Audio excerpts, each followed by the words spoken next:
Shalom. First and foremost, I want to give all praises to the Heavenly Father, Yahweh, Bahasham, Yahweh Shai, Bahasham, Rachahakwadash. Double honors to the apostles, the elders at Great Millstone who rule well. Peace and salutations as always to the elect. And I wanted to do a lesson going into the sons of God, who are synonymous with the giants in Genesis, the 6th chapter, which we know that topic is centered around much, mythology and evil as the philosophies of these heathen and these creation myths and all of the garbage that we were always to stay away from, over the time has been entered into the understanding of the Holy Scriptures. Okay, this is a comment from one of my latest news and prophecies, as in the days of Noah. And I went into the topic of the sons of God, as, the flood coming was centered around the behavior of the sons of God, which are Adam's descendants through Seth.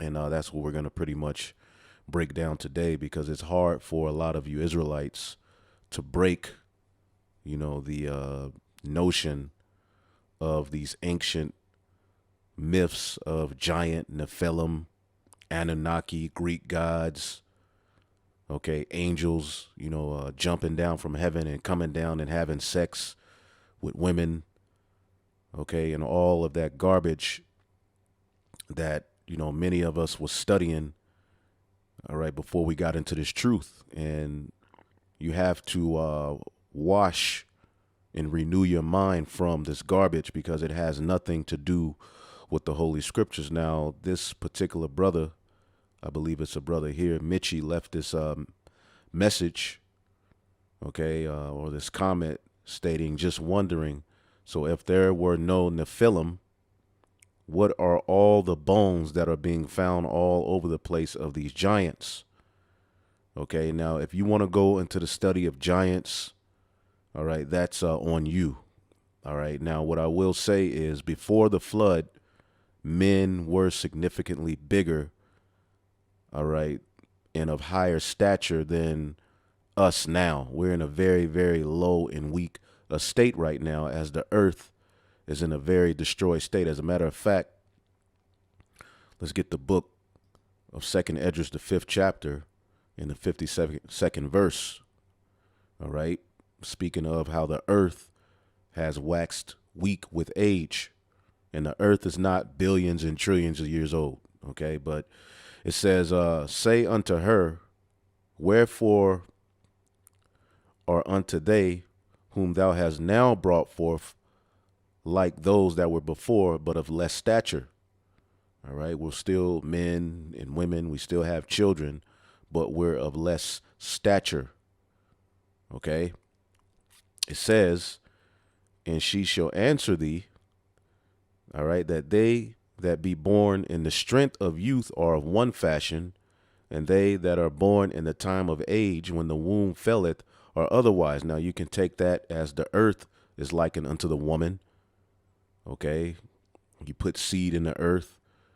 Okay, well, the womb is felling. Now, there's research that when women wait into their late 20s, 30s, 40s, and 50s to have children, all right, the children are more sickly, which I believe I'm a victim of that, as my mother had me when she was, late 30s, so I have a lot of ailments, okay, and that's a study. You can look that up on your own, but also, you can take the woman as the earth, and as the earth is waxing older, okay, they that are born in the time of age, when the womb felleth, are otherwise. We're not of that same stature that our forefathers were at the time of Adam, Seth, Noah.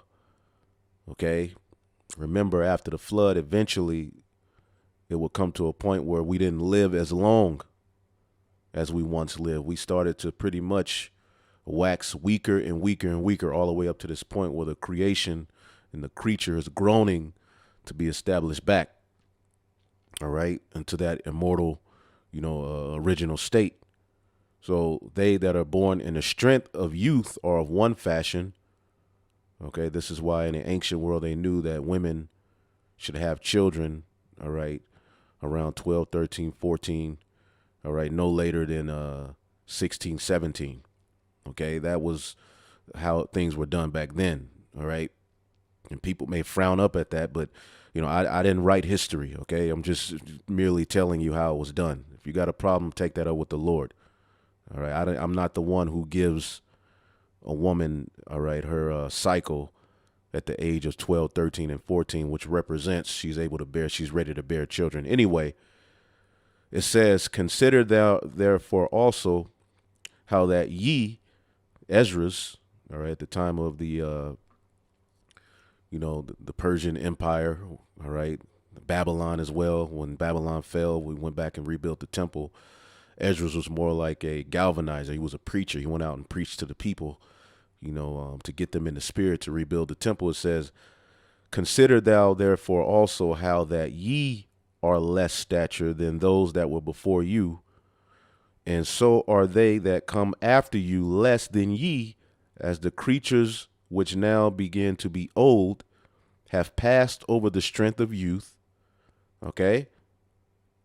Then said I, Lord, beseech thee, if I have found favor in thy sight, show thy servant by whom thou visited thy creature. And the creature is ultimately the Israelites, the chosen vessel, okay, of all creation. Now, when you deal with that, all right, this word stature, let's get the word stature definition.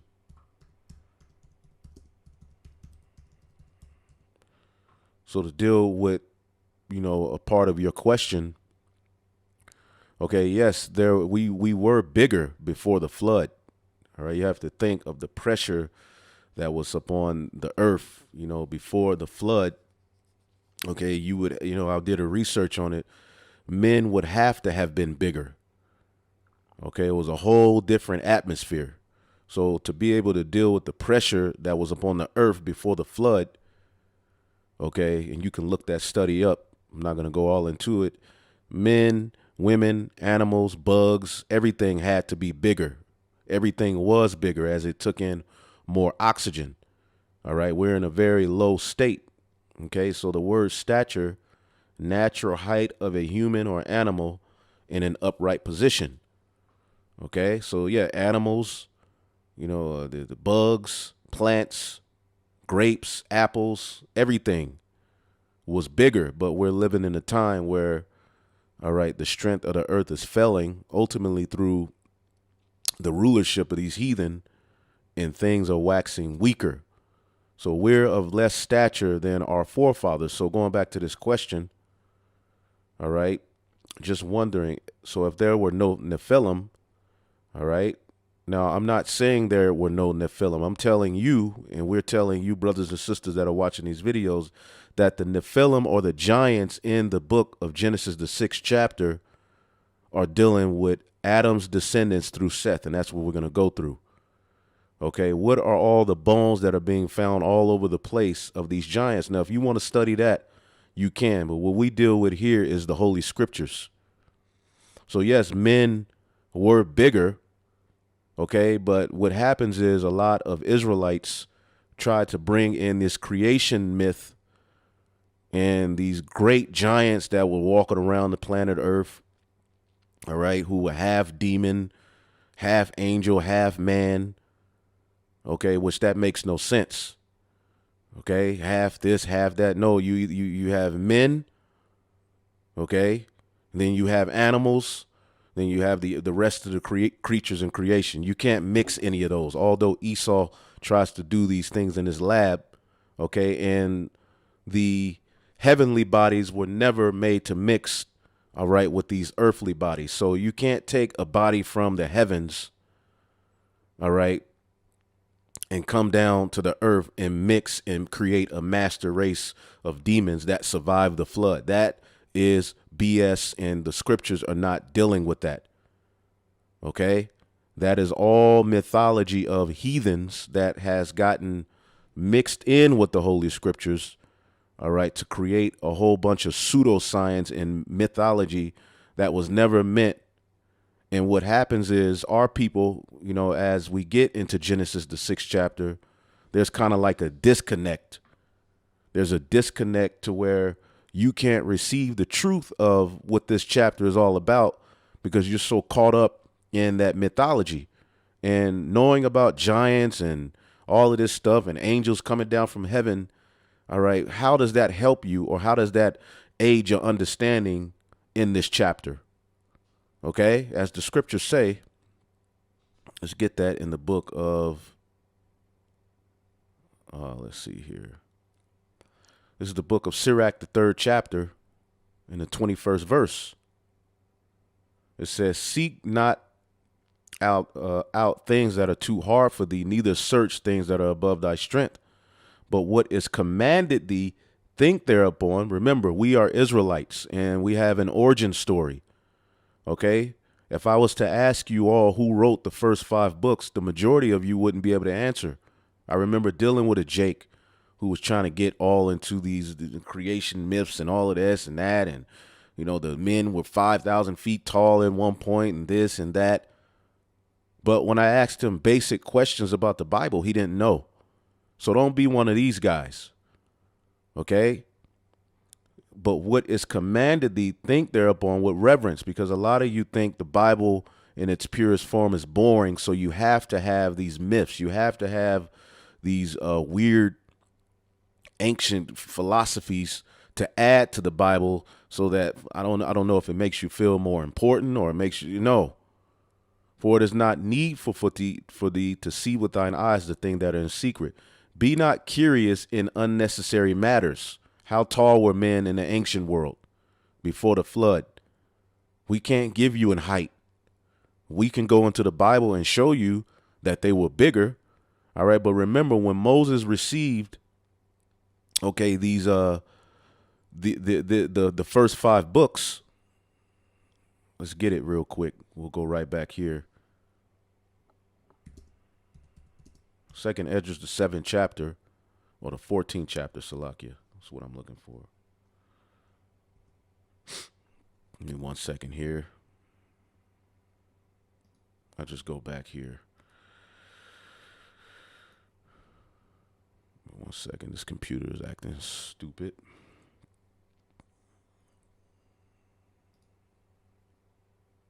Second Esdras, the 14th chapter is what I'm looking for. 2nd Esdras, the 14th chapter. In the 3rd verse, it says, then he said unto me, in the bush did I manifestly reveal myself unto Moses and talk with him when my people served in Egypt. Okay, as he was in the land of the Midian, okay, the Lord visited him, okay, via the angel. And it says, and I sent him and led him, all right, and led my people out of Egypt and brought him up to the mount where I held him, all right, by me a long season, 40 days and 40 nights, and told him many wondrous things and showed him the secrets of the times and the end, and commanded him, saying, these words shalt thou declare, and these words shalt thou hide. So Moses, giving us the first 5 books, Genesis, Exodus, Leviticus, Numbers, Deuteronomy, all right, leading into Joshua, is giving us our history, our origin history as a nation. All right. And it starts in the beginning. The Elohim created the heavens and the earth. All right. And then it gives you our earthly origin, starting with Adam. All right. Who would eventually have Seth. And that's what we're going to show you. OK, so as you read Genesis, the 6th chapter, that it's history. All right. That you should know about your people, not no damn giants or angels who came down from heaven. OK, and wanted to do the Uchi Coochie. That does not make sense.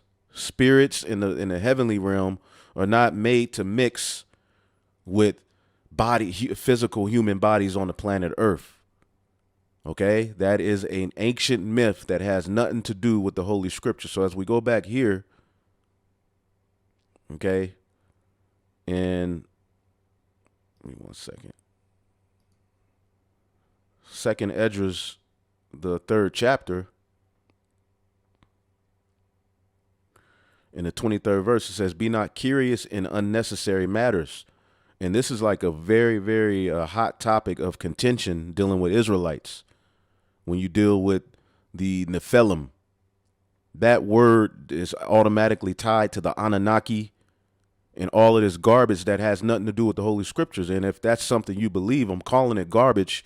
And, you know, it's no knock to you, but you believe a lie. So we're going to break down the sons of God, okay, which, here we go. Be not curious in unnecessary matters, for more things are showed unto thee than men understand. Okay, you know you're an Israelite. You're waking up.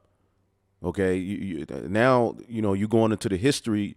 You use that as a means to understand where you are today, not as a means to get off into these weirdo philosophies. Okay, the Lord waking you up to the fact you're an Israelite is he's showing you more than men can understand.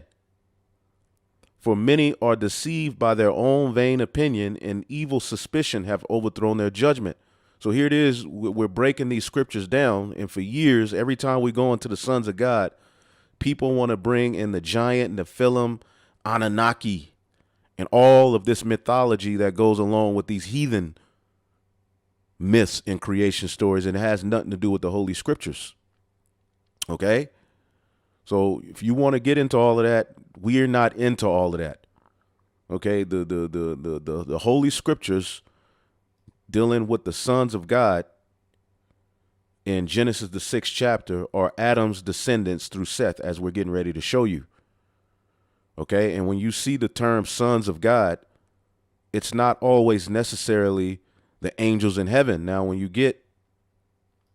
you just type in son of God, you know, Adam was likened unto the son of God. Yahweh Shai is likened unto the son of God because he is the son of God. Adam was the son of God. All right. It's our legacy starting on earth. All right. But when you type in sons of God, all right, you can go to Job and it goes into the sons of God in the heavens. All right. But as you go down and just go throughout the scriptures, John 1:21, but as many as received him, to them he gave power to become the sons of God, even to them that believe on his name.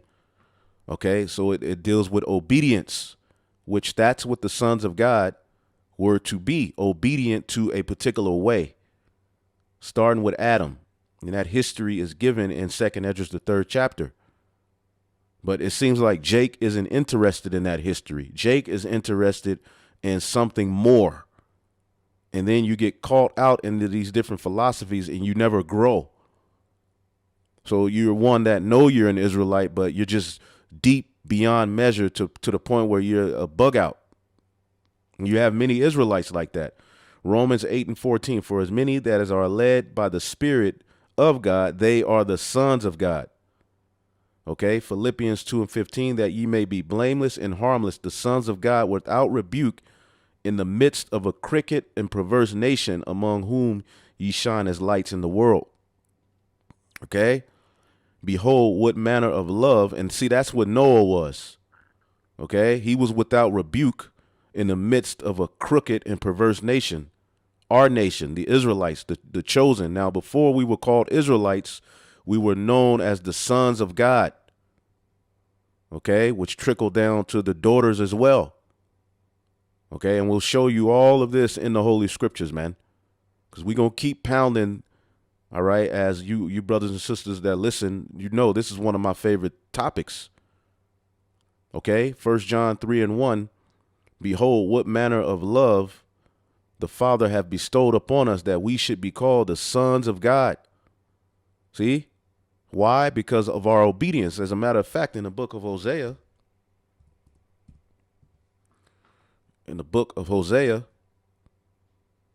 the 1st chapter, gives you insight into what's happening here with the Israelites now, as we've been cast off. But now, in these latter days, we're awakening back up. Okay, this is the book of Hosea 1:10, after we would be called a no people, after he would turn his back on us. Verse 10, yet the number of the children of Israel shall be as the sand of the sea, which cannot be measured nor numbered, which was promised to Abraham. All right. And Isaiah gives us insight that a remnant will return, and it shall come to pass that in that place where it was said unto them, ye are not my people, there shall it be said unto them, ye are the sons of the living God. So does this mean that this is speaking of actual angels? No, we are returning back unto obedient sons of the God through taking heed. And then shall the children of Judah and the children of Israel be gathered together. And that's the tabernacle of David, all 12 tribes agreeing in one. Okay. So the sons of God is not always tied to the spiritual angels in the heaven. It could also be tied to those on earth who are obedient, which when you get Genesis, the 6th chapter, okay, it says the corruption of mankind. All right. It says it came to pass when men began to multiply on the face of the earth and daughters were born into them. Okay. That the sons of God saw the daughters of men, that they were fair, and they took them wives of all which they chose. All right. And the very next verse says, and the Lord said, my spirit shall not always strive with man, for he is also flesh. He's looking at humanity on the planet earth, and specifically the chosen lineage. Okay. And this goes into the understanding that this flesh, we need those heavenly bodies back to rule on earth. Okay, which is what we're going to rule on earth with in the kingdom, because this flesh is what separates us from our power. He says that he is also flesh. All right. Now we'll get into the rest, but we have to first understand, as Moses is giving us this history, that he got directly from the Most High through the angel as his mediator for 40 days and 40 nights. Okay, that's what the Torah is given unto us by the Most High via Moses. All right, through ultimately that angel, all right, that hovered and followed Israel, all right, out of Egypt into the wilderness. Okay, so when you go to Genesis 5, it says this is the book of the generations of Adam. Okay, Moses is giving you the generations of people on the earth. Okay, in the day God created man, in the likeness God made he him, starting with Adam. Okay, he gave him order. Okay, there were other people on the planet earth. Adam was the first to receive order. And again, that history can be found in the book of 2nd Esdras, the 3rd chapter. Thou gavest a commandment unto Adam to love thy way, the 7th verse, which he transgressed. Okay, and it wasn't written on stone. It was just a way he was supposed to walk. So in this chapter, in Genesis, the 5th chapter, it goes through the descendants of Adam, male and female. He created he them and blessed them and called their name Adam in the day that they were created. Okay, and Adam lived 130 years and begat a son in his own likeness after his image and called his name Seth.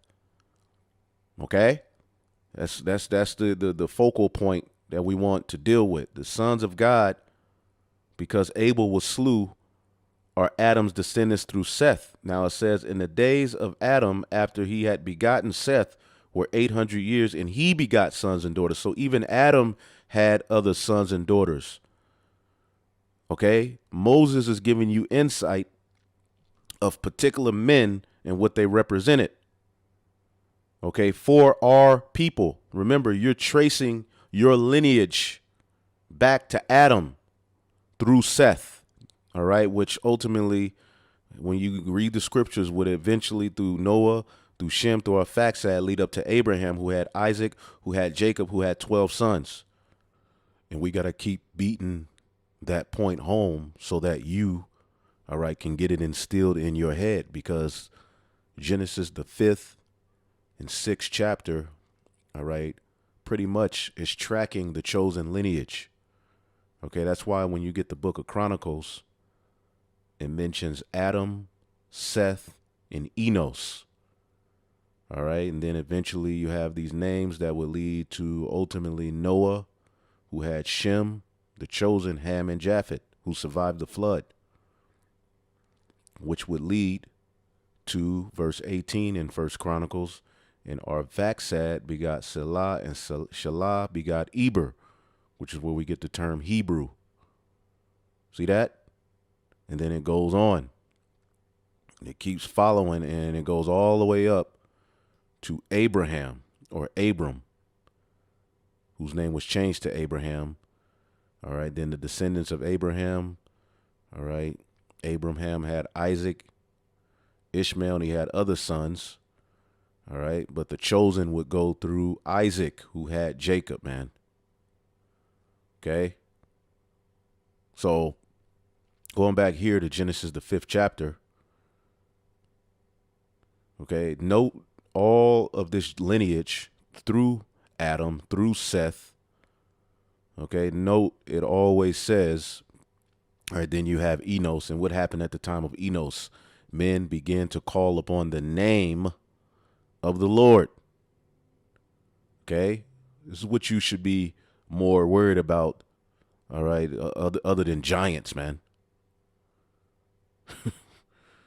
That which is then is now. Where the hell are those giants? Where the hell are those half men, half lizard, half angel, half man creatures now? Oh, they run the world. They're behind closed doors. No, the Edomites run the world, and that's a nation of people.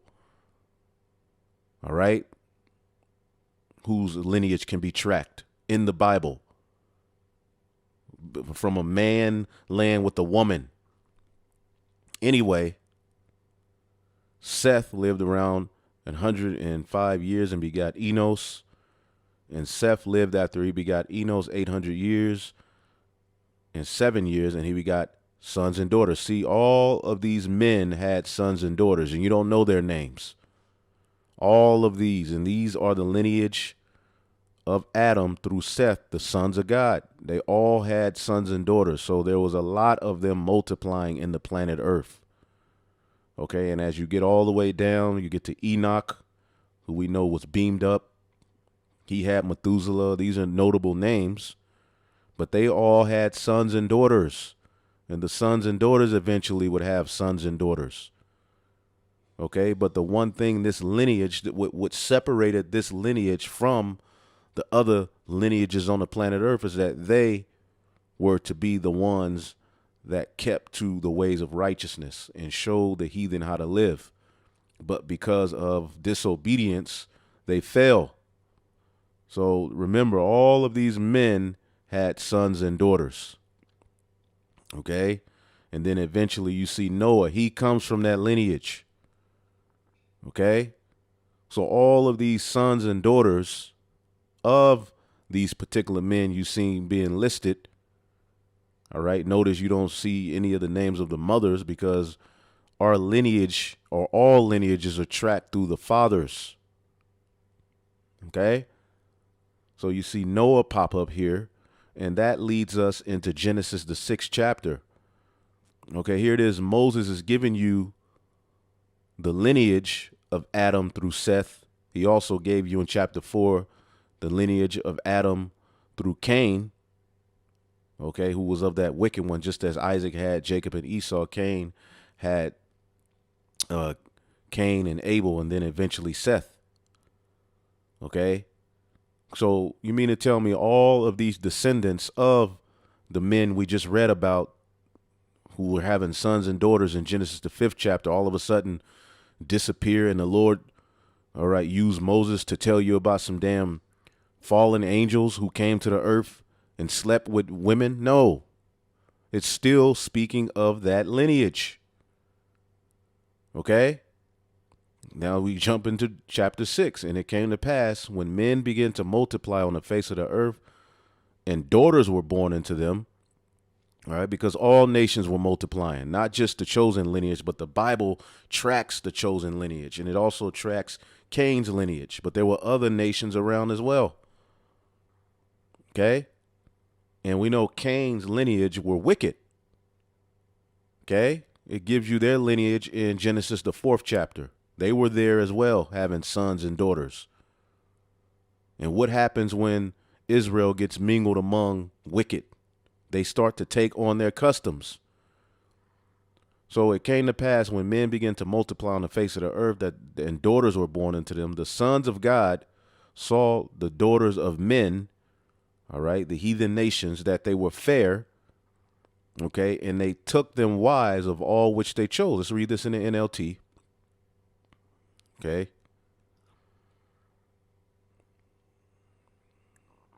NLT, the sons of God saw the beautiful women and they took any they wanted as their wives. And we know what this led to. Jake making actual marriages with heathen, taking on their customs, and total confusion and chaos follows. Okay? And the Lord said, my spirit shall not always strive with man, for that he is also flesh, yet his days shall be 120 years. And that's how long Noah preached, but also, as time went, all right, our age, we wouldn't live as long as we did. Now, what I want to do is go to this commentary, all right, Matthew Henry commentary on Genesis, the 6th chapter, all right. It says, the most remarkable thing we have upon record concerning the old world. Remember, Moses is giving you a record of the old world as he was given it. All right. Now, these heathen nations have their record and their creation myths and their stories. The Lord used Moses to give you the real one as an Israelite. Okay. It's not up to you to go and mix all of this mythology into the scriptures to make yourself feel better about yourself. Again, Sirach 3:23, be not curious in unnecessary matters, for the more things are showed unto thee than men understand. For many are deceived by their own vain opinion, and an evil suspicion have overthrown their judgment. Without eyes thou shalt want light. Profess not the knowledge, therefore thou hast not. Okay? And that's what you all are doing, trying to add in this garbage of 5,000-foot men, and they found the bones. Look, Esau can say any goddamn thing. Now, of course, like we showed you, men were bigger. Okay? A stubborn heart shall fare evil at the last, and he that loveth danger shall perish therein. And y'all living at a time where the Lord is getting ready to bring judgment. He's sending his prophets to give you the understanding, but you still want to stick to that madness. Now, that particular brother who left the comment, okay, you may be sincere, so this is no slight to you, but we just coming how we come. All right, we gotta bring it straight forward. So Genesis 6, this is Matthew Henry, a so-called Bible scholar, which they get some things right and they get some things wrong. Okay, now let's read what they say. Now, historically, they be on point with the history, but when it comes to prophecies and everything else, they usually go left. But it says, the most remarkable thing we have upon record concerning the old world is the destruction of it by universal, all right, deluge, which was the flood, and the account of which commences in this chapter wherein we have it. All right, the abounding wicked iniquity of that wicked world. All right. And he's just going into, what was going on. It says, lastly, Noah's obedience to the instructions given unto him, which had been passed down from Adam through Seth. But eventually, as we got amongst these heathen, we started to do wickedness, man. Okay? And this concerning the old world is written for our admonition. Whose admonition? The chosen lineage. That's what you're supposed to be reading these stories to understand where you went wrong, not to try to figure out, all right, if men were 9,000 feet tall and getting into Esau's garbage, man, and the garbage of those ancient Sumerians. Okay, this is what we're here to warn you, man. This is deadly serious. Now, he's saying "are" because they think the Bible is this universal book for all nations. No, the Bible is history, prophecy. Okay, it gives you a creation story. Okay, and everything else concerning the chosen lineage from Adam through Seth.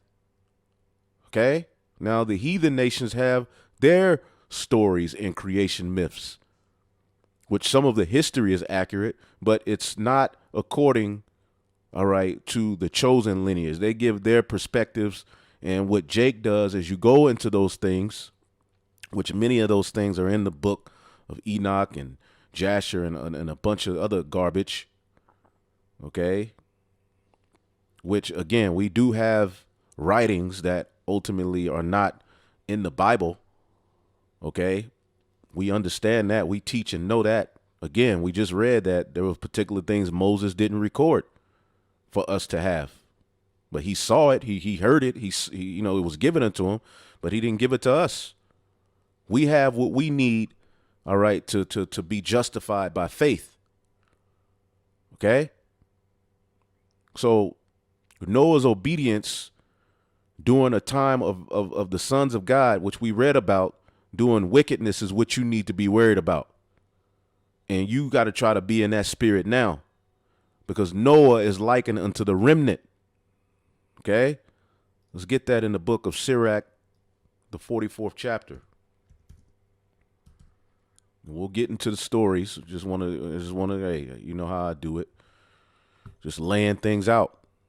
Because every year is like we get these questions. Now I know and understand some are just now tuning in, and we just got to go over it again. It's just repetition.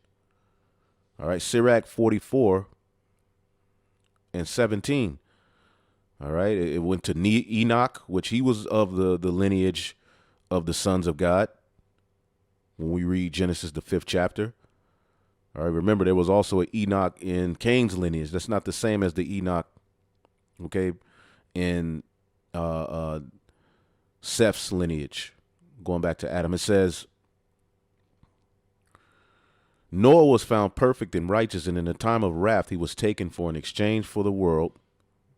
Therefore he was left as a remnant unto the earth when the flood came. And we want to be in that stead. That's what the remnant represents. In the time of wrath, in this time where fire is coming, we want to be in the spirit of Noah as we're building the ark and not partaking in the wicked practices that our brothers and sisters are doing in the earth. Our wicked brothers and sisters, they're tripping. Okay? Doing all manner of evil and wickedness. Okay? Worshiping idols, living like the heathen. And you know they were being influenced by Cain's lineage. So going back here, all right.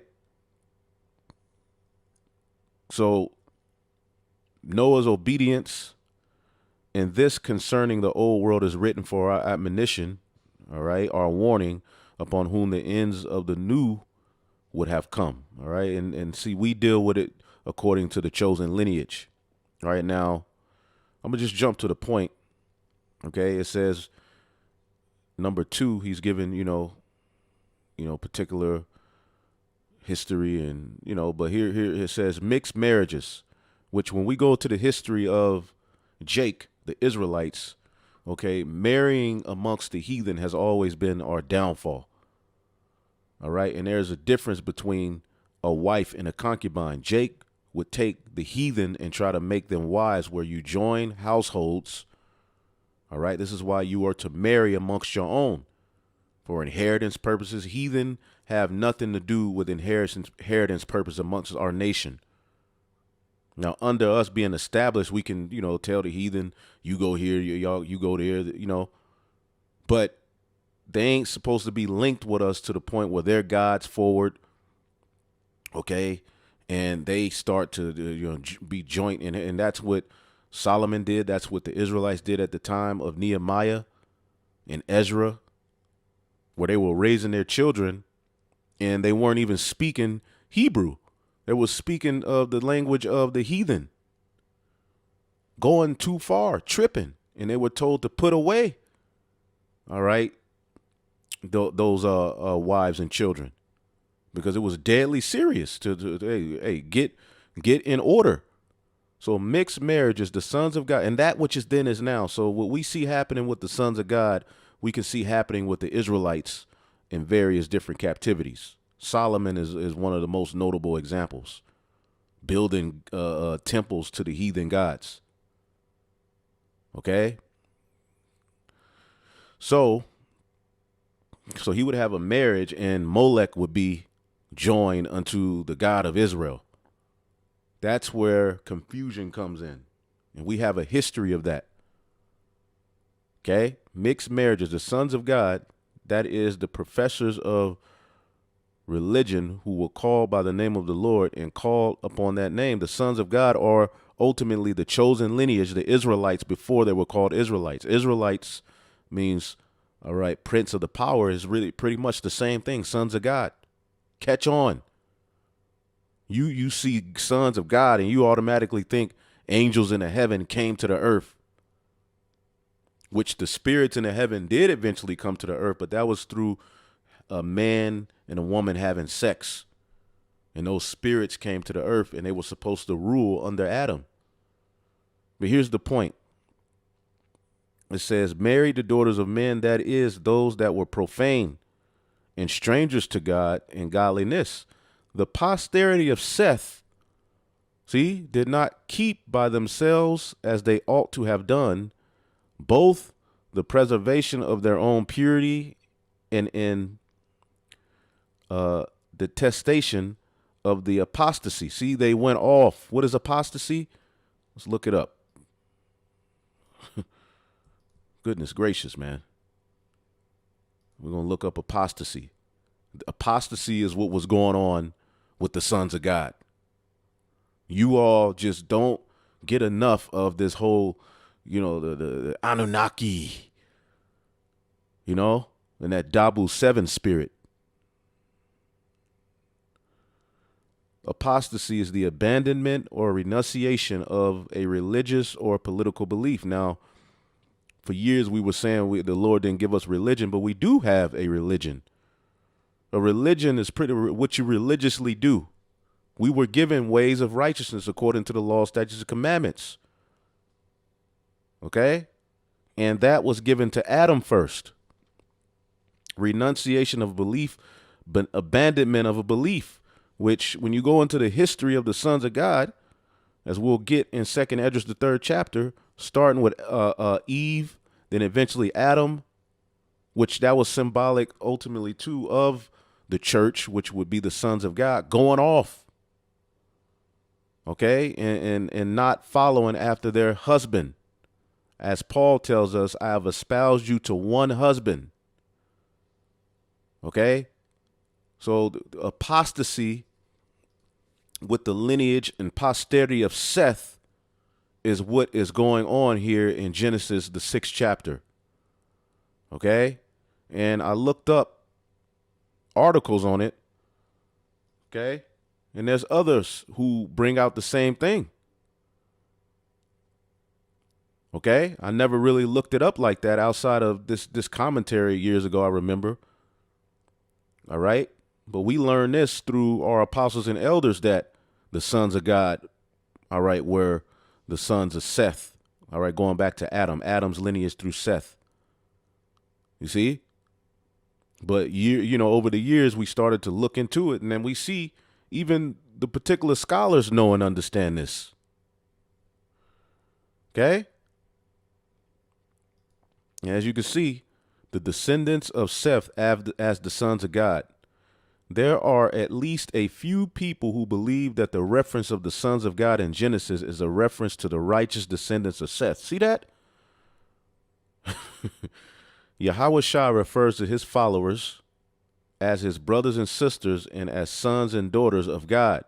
So this needs not to refer to angels. See, when people see sons of God, they automatically think angelic beings, which the natural body and the spiritual body don't mix. They both have one glory, according to 1 Corinthians, the 15th chapter. One glory is given to one, all right, and another glory is given to another. Okay? Now, when we get into the kingdom, we will have extraterrestrial bodies, all right, heavenly bodies that are made to dwell on earth. Okay? And as the scriptures say, we know not what we shall be. All right. It said these people having to have kept the commandments of God, which again, what was given unto Adam? 2nd Esdras 3:7. And unto him thou gavest a commandment to love thy way, which he transgressed, and immediately thou appointest death in him and in his generations, of whom came nations, tribes, people, and kindreds out of number. And everyone walked after their own will and did wonderful things and despised thy commandments. And again, in the process of time, thou broughtest the flood upon those that dwelt in the world and destroyed them. You see, it's simple. If you stick to the script, You see?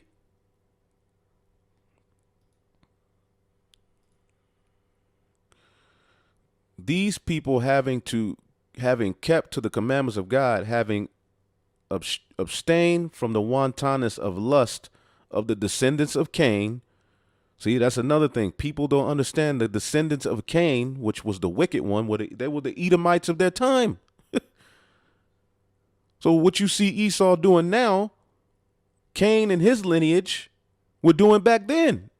And you can go into the Josephus and different history books, and it breaks it down. Cain was called the wicked one. Okay?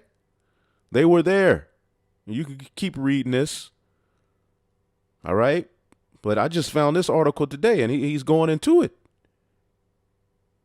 Okay? And most people, all right, most people, just like we were told not to mix with the Canaanites and the heathen, make marriages amongst them. See, that's what was happening here in Genesis, the 6th chapter. The same thing you see happening. Let's get Psalms 106.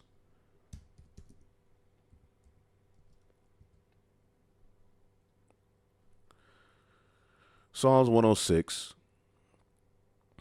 Let's just get to the point.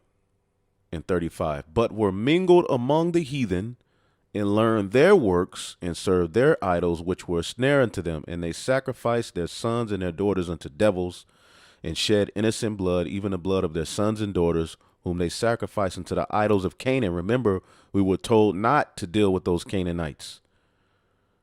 Okay, so that which is then is now. Comprende? Okay, Jake been doing this. We ain't new to this. We true to this. This is why the remnant are here in the earth, to break the cycle of disobedience. Okay? So, let's go back to Genesis 6. And I had another article as well.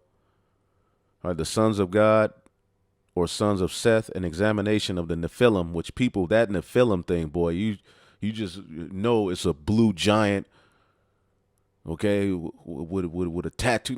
It's just weirdo stuff, man. No, man. Okay? And at some point, there's particular things you just got to understand. The Lord will show us all of that once we get to the point where we're back right at one with our power. Then you'll know how tall men were, and the exactly how we differ from how we look. But all of that ain't really important right now. We know men were bigger. That's enough. We know we were stronger. We were of a different stature back then. But when you start to add all of this weirdo stuff, then you become weird. And there's a lot of weird ass Israelites looking out the corner of their eyes, okay, trying to get into the Bible, man. One of the most misunderstood, ignored, interpreted, confusing, difficult, unbelievable, and just weird biblical facts is the story of Genesis and the sons of God. Okay, and I'm not going to even read anymore because I'm breaking it down. But damn, it is. And you still got Israelites that are, oh no, man. So we're going to go back, Genesis 6:1, and it came to pass when men began to multiply on the face of the earth, and daughters were born unto them, all of these nations, and amongst them nations you had the chosen lineage. All right, as the scriptures say, of Adam come all nations and the people whom thou hast chosen. Okay, I believe that's in 2nd Esdras, the 3rd chapter. Okay, let's see here.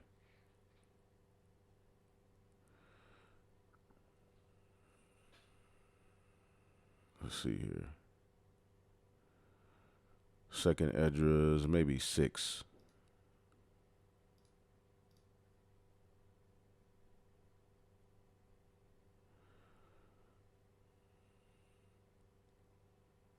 Second Esdras chapter 6 and 54. And after these, Adam also, whom thou madest Lord of all thy creatures, of him come we all, and the people whom thou hast chosen. Okay, Moses is just giving you a breakdown, man, of how it went down. And Jake, you look into it just to get more weird. You're supposed to get more understanding, man. That's what this is given unto you for. And the Bible is written in parabolic form and in symbols, okay? Because we're a spiritual people. We're supposed to catch on. But soon as Jake see the Son of God and giants, they lose all understanding, and that's the focus of this chapter. And the sons of God saw the daughters of men, that they were fair, and they took them wives of all which they chose. All right, they were mingled among the heathen and start marrying amongst them, and we know the rest is history.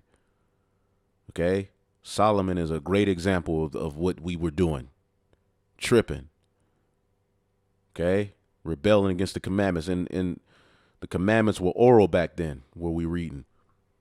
And the Lord said, my spirit shall not always strive with man, for he is also flesh, yet his days shall be 120 years. There were giants in the earth in those days. Okay. And also after that, when the sons of God came into the daughters of men, and they bare them children, the same became mighty men, which were of old, men of renown. Okay, men of renown. Now, when you look up this name, renown, put you on something real quick. What's that name? Shem. Okay, Shem, men of Shem.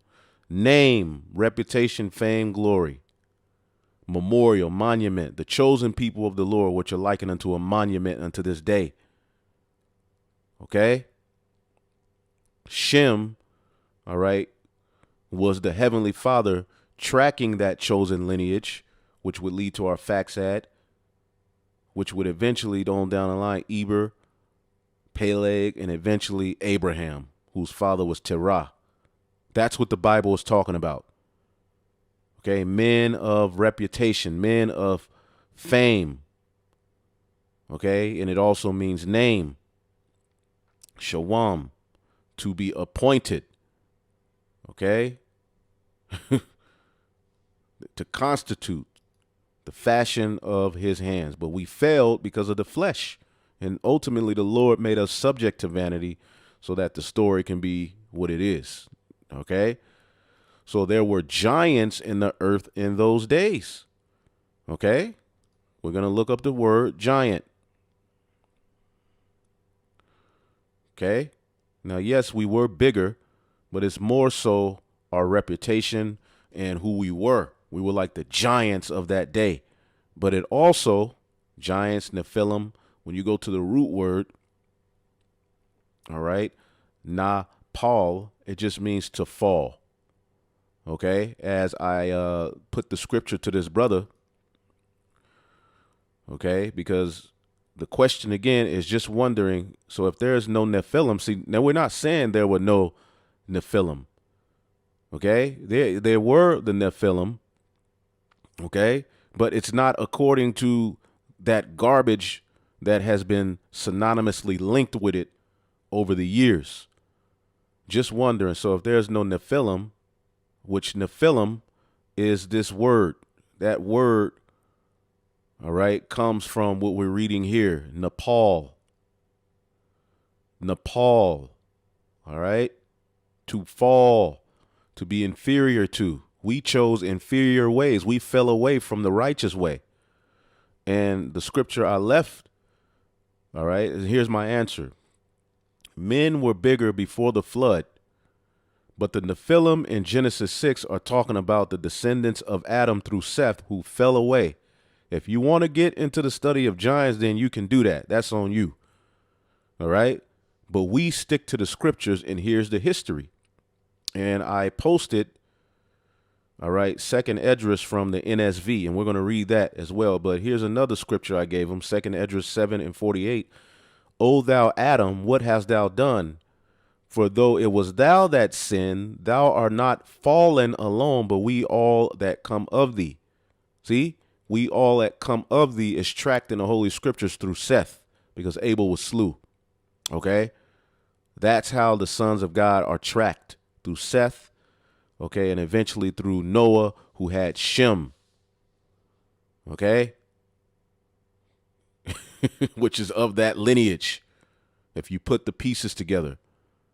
Okay, so to fall a violent death, which we always bring this out. Okay, to waste away, to be inferior. All right, as the scriptures say, there will be a falling away. We fell in this time, right? But we're wakening up. Okay, and it was due to our rebelliousness. And that same word, as we always bring out, we must bring it out again, is used, okay? And to give you the good, a better understanding, all you have to do is go to Psalms 82, all right? And what he says to the chosen men. Psalms 82:6, I have said ye are gods, and all of you are the children of the Most High, but ye shall die like men and fall like one of the princes. Fall like one of the princes. Okay, so the Lord made us to be immortal, but due to our rebelliousness, we eventually pined away, and we are now in this estate, a low estate. But that word fall like one of the princes, we were gods, we still are, but we have to go through this This fall, Nepal, okay, to be inferior, to be overthrown, to fall, okay. And there you go. That's what happened. The sons of God fell away. Now let's get the book of Baruch 3:26. Okay. I'll start at 24. It says, O Israel, how great is the house of God, and how large is the place of his possession. Great, and none, and hath none end, high and unmeasurable. Okay. There were giants famous from the beginning. Famous. They were famous. Okay. Everybody looked at them like, wow, this is a special group of people. They even do it now, but look at what we're doing. Okay. There were giants famous from the beginning that were of so great stature and so experts in war. Okay. This is speaking of our people. This is not talking about no damn angel mixed with human being, man. Okay, again, that's impossible for an angel to come to the earth and have sex with a woman and a child comes out. Okay, we were the ones that were of great stature and so expert in war. See, we were of a great stature back then.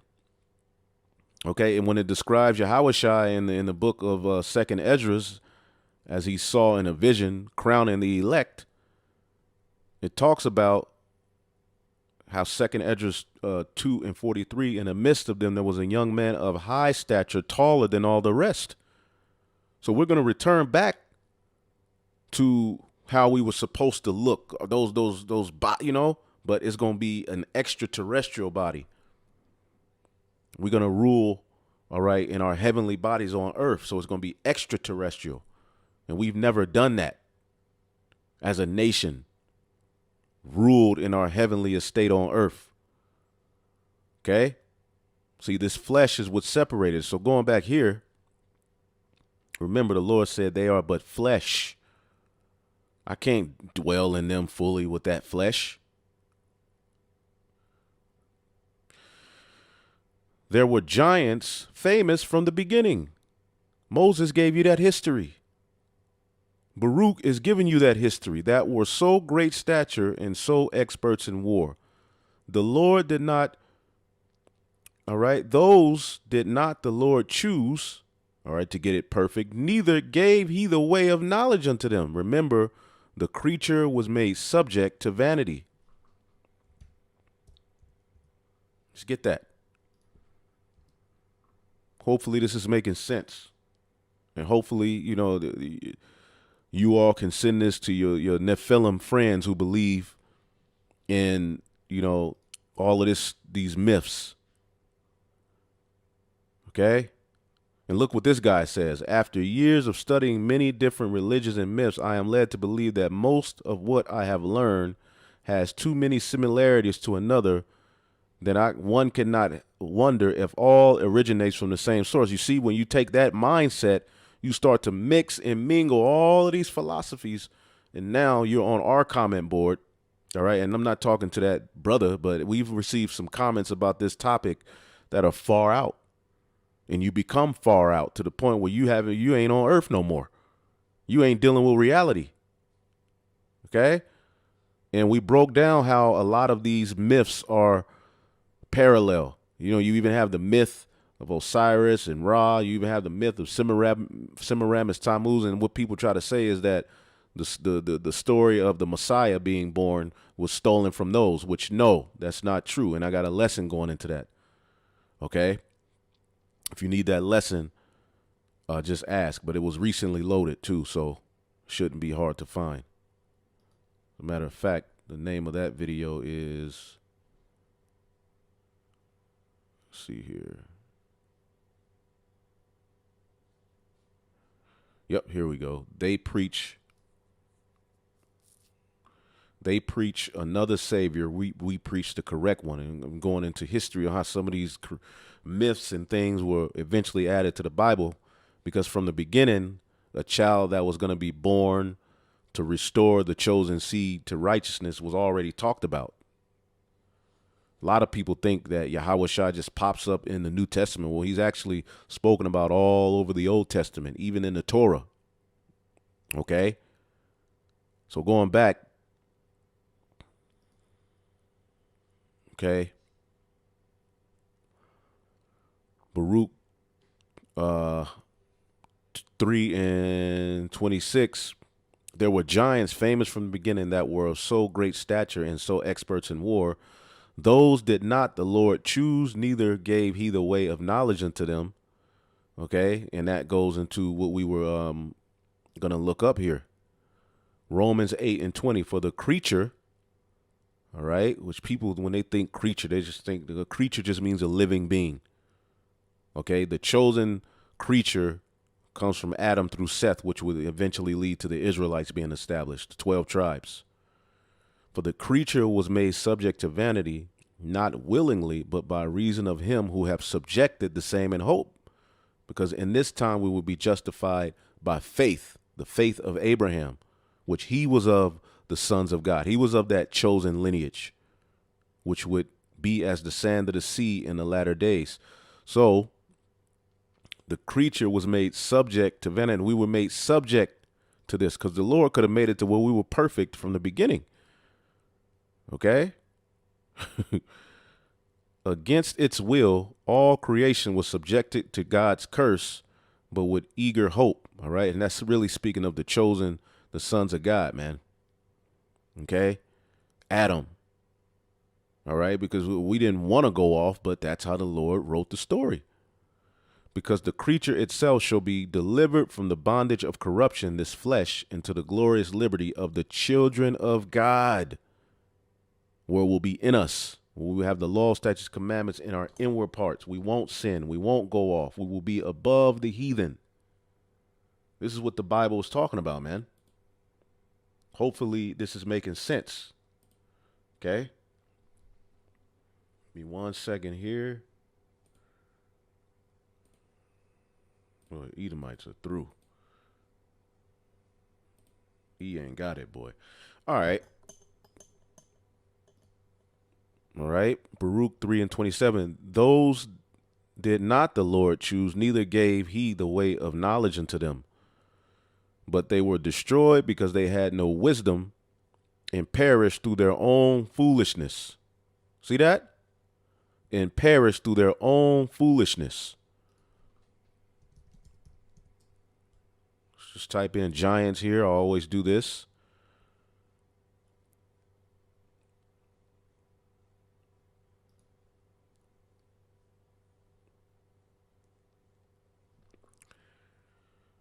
Let's get this. Ecclesiastes 6:6, and the congregation of the ungodly shall be a fire be kindled, And in a rebellious nation, wrath is set on fire. And that's what's coming to the 2/3. He was not pacified towards the old giants who fell away. NEPHILIM. That's what NEPHILIM means. So you ask the average person who's bringing this NEPHILIM stuff out what NEPHILIM means, and ask them basic history, they never know. Who fell away in the strength of their foolishness. Neither he spared the place where Lot sojourned. And there was Lot was one of the sons of God. See, a lot of people get it twisted. All right. Those were descendants of Adam through Seth as well. Lot is a part of that. All right. But Abram is ultimately the chosen one who the Lord used as a figurehead to restore us not only to the land, but back to the Heavenly Father through faith. Very important, man. So the old giants fell away in the strength of their foolishness, man. Okay? A foolish nation. As a matter of fact, okay, we ourselves are likened unto a foolish nation through our acts in particular points in history. So it should be very easy once linking the story together that the sons of God ultimately just went off, man. Okay?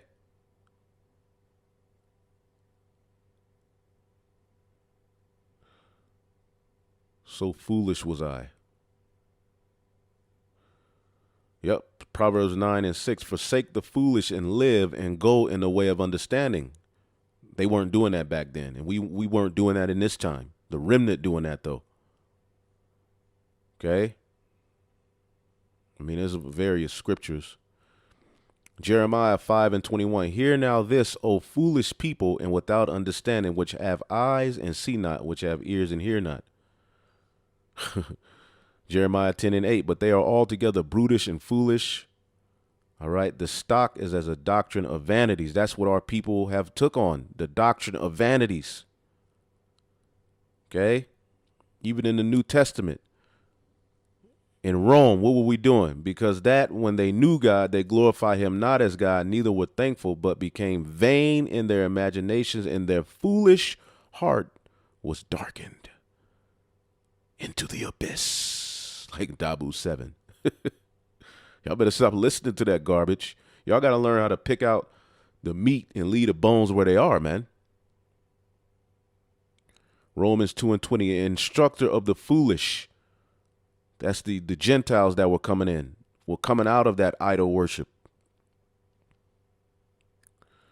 God have chosen the foolish things of the world because ultimately the foolish ones would have faith, man. So the old giants who fell away in the strength of their foolishness are your forefathers and foremothers who were doing wickedness. Point blank, period, man.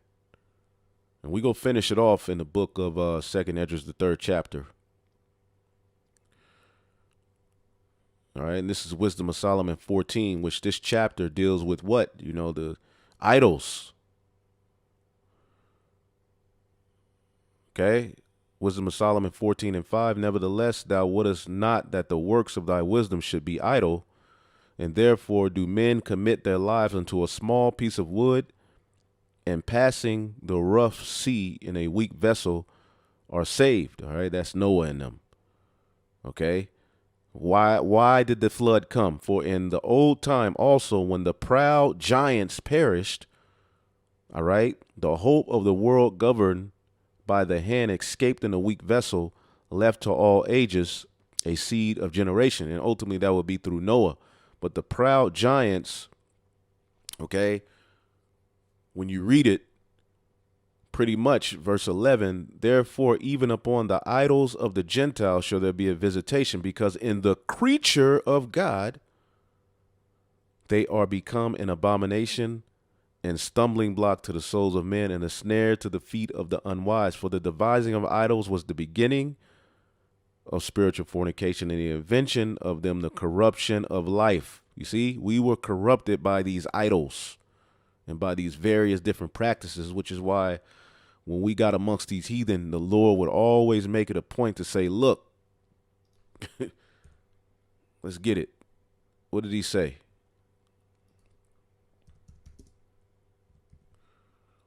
As we got amongst these heathen, what did the Lord say?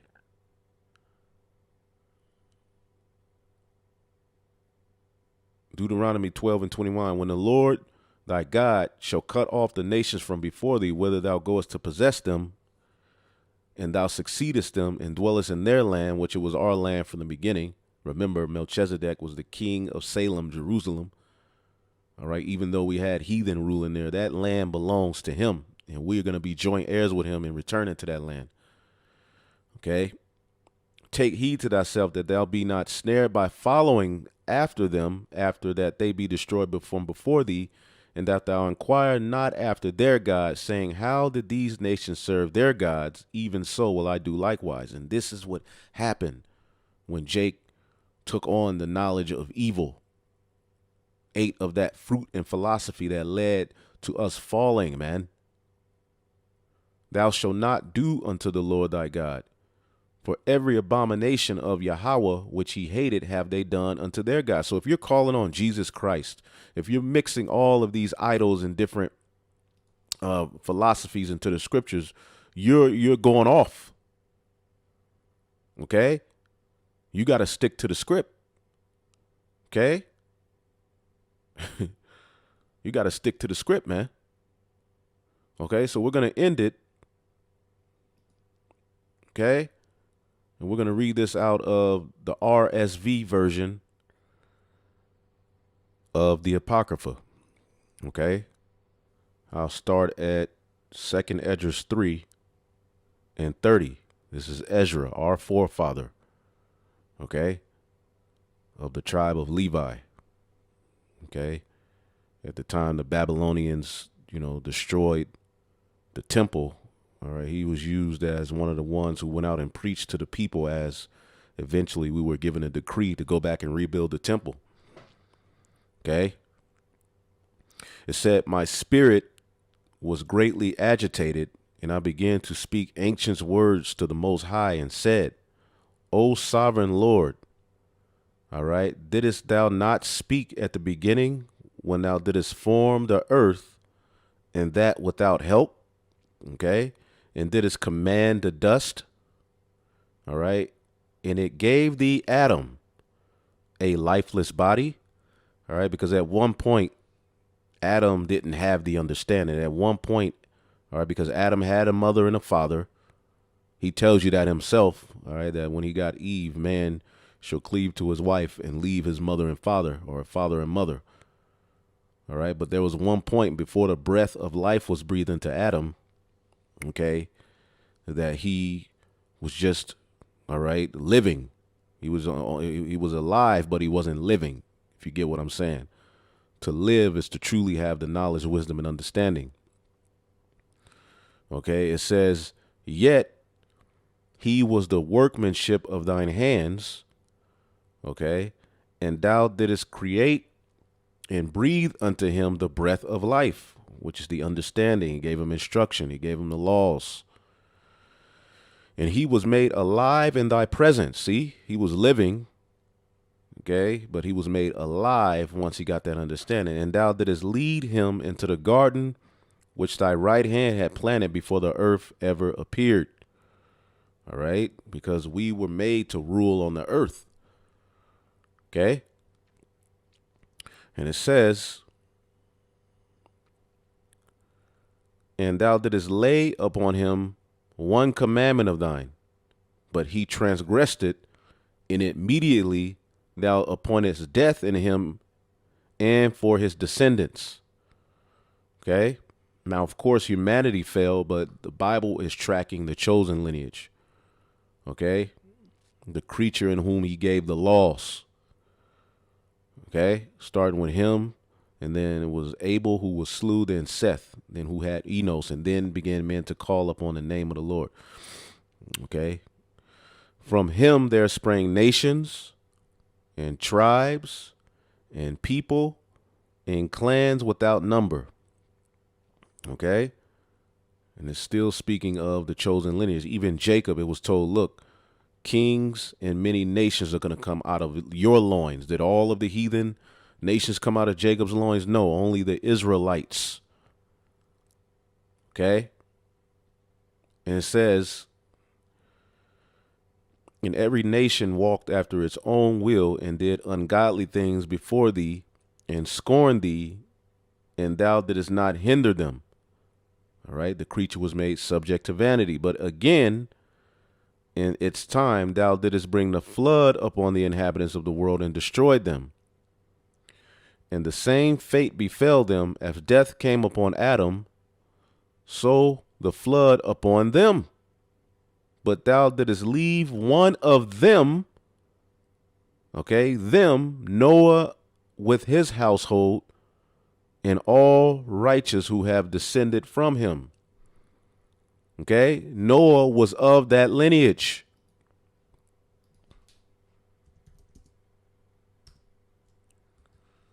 When you go to Genesis 6,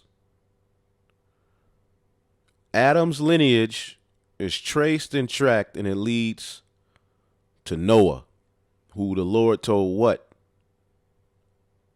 Salakia, Genesis, the 5th chapter, is what I was supposed to be looking at. The descendants of Adam, it traces you all the way to Noah. And what was said of Noah? Genesis 5 and 29. And he called his name Noah, saying, this same shall comfort us concerning our work and the toil of our hands, because of the ground which the Lord cursed. So the blessing would ultimately of that, chosen lineage and, those who did right, ultimately we would be comforted through Noah. Okay? So Noah was of this lineage. Okay? And what did we read? Okay? But thou didst leave, verse 11 in 2nd Esdras 3, but thou didst leave one of them, Noah, with his household, and all the righteous who have descended from him. Okay? And a flood came upon Jake, the whole world, but Jake is at the forefront of it. Just like, look at Jake right now. They're the mascot to the alphabet agenda. That's pretty much become your culture. But Noah,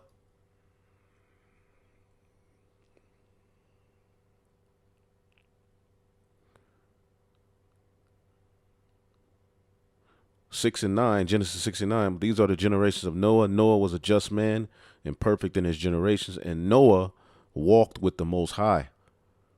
Okay? Just as Enoch walked with the Most High, meaning the Lord was dealing with him. Okay?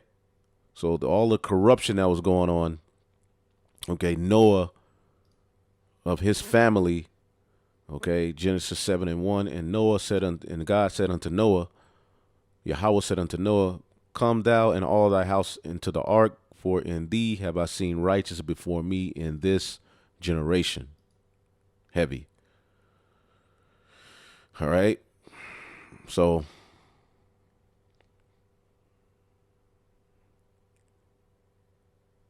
the name of the Lord is a strong tower. Proverbs 18 and 10. The righteous runneth to it and is safe. Okay. Luke 17 and 26. As it was in the days of Noah, so shall it be also in the days of the Son of Man. So where in the hell are the giants? They're here. Okay, playing for the Lakers. Okay, they're doing the cha-cha slide, doing a butterfly, creating all manner of wickedness at the head of the LGB, all right, QXYZ movement, shooting one another, doing wickedness.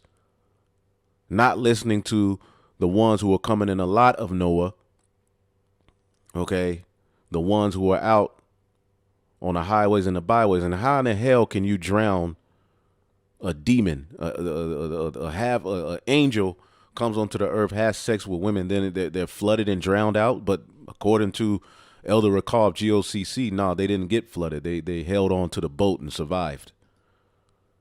So it's time to let go of all of that wickedness, man. Okay? 2nd Esdras 3 and 12. When those who dwelt on the earth began to multiply, they produced children and peoples and many nations, And then again, they become more ungodly than were their ancestors. See? And they were committing iniquity before thee. Thou didst choose for thyself one of them whose name was Abraham. You see, it's following that lineage. And when you go to Genesis, the 11th chapter, the time of the Tower of Babel, Jake was doing the same wickedness, helping to build the Tower of Babel, but it was the descendants of Shem, okay, through our Faxad, who stuck to the traditions.